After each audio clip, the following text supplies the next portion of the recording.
വെഞ്ഞാറമൂട്ടെ കൂട്ടക്കൊലപാതകത്തിൽ അഫാന്റെ തുറന്നു പറച്ചിലുകൾ. നാടിനെ നടുക്കിയ കൂട്ടക്കൊല പോലീസിനോട് വിശദീകരിച്ചു പ്രതി അഫാൻ.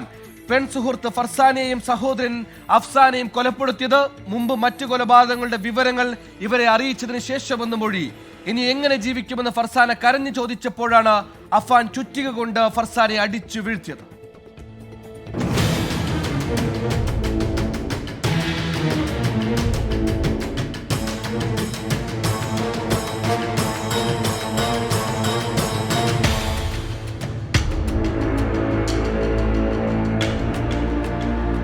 എങ്ങനെയാണ് കൊലപ്പെടുത്തിയതെന്നും കൊലപാതകത്തിന് പ്രകോപനം എന്തെന്നും പോലീസിനോട് പ്രതി അഫാൻ വിശദീകരിച്ചു.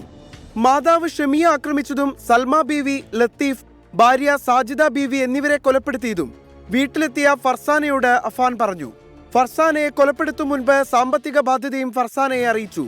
ഇനി എങ്ങനെ ജീവിക്കുമെന്ന് കരഞ്ഞുകൊണ്ട് ഫർസാന ചോദിച്ചതിനു പിന്നാലെ ചുറ്റിക കൊണ്ട് ക്രൂരമായി അടിച്ചു വീഴ്ത്തി. കൊലപ്പെടുത്തും മുൻപ് സഹോദരൻ അഫ്സാനോടും ഇക്കാര്യങ്ങൾ പറഞ്ഞു. ഇരുവരെയും കൊലപ്പെടുത്താനുള്ള ധൈര്യം ലഭിക്കാനാണ് മദ്യപിച്ചതെന്നും പോലീസിന് അഫാന്റെ മൊഴി.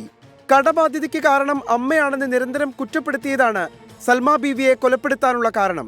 പുതിയ ബൈക്ക് വാങ്ങിയതിൽ ഉൾപ്പെടെ തന്നെ നിരന്തരമായി കുറ്റപ്പെടുത്തിയതാണ് ലത്തീഫിനോടുള്ള വൈരാഗ്യം. ലത്തീഫിന്റെ ഭാര്യ ഷാജിദ ബീവിയെ കൊലപ്പെടുത്തണമെന്ന ലക്ഷ്യമുണ്ടായിരുന്നില്ല. ലത്തീഫിന്റെ കൊലപാതക വിവരം പുറത്തു പറഞ്ഞാൽ തുടർ കൊലപാതകങ്ങൾ തടസ്സപ്പെട്ടാലോ എന്ന് കരുതി സാജിദയെയും കൊലപ്പെടുത്തി. ഇതാണ് പാങ്ങോട് പോലീസിന് അഫാൻ നൽകിയ മൊഴി. എന്നാൽ അന്വേഷണ സംഘം ഈ മൊഴികൾ പൂർണ്ണമായി വിശ്വസിച്ചിട്ടില്ല. 24 തിരുവനന്തപുരം.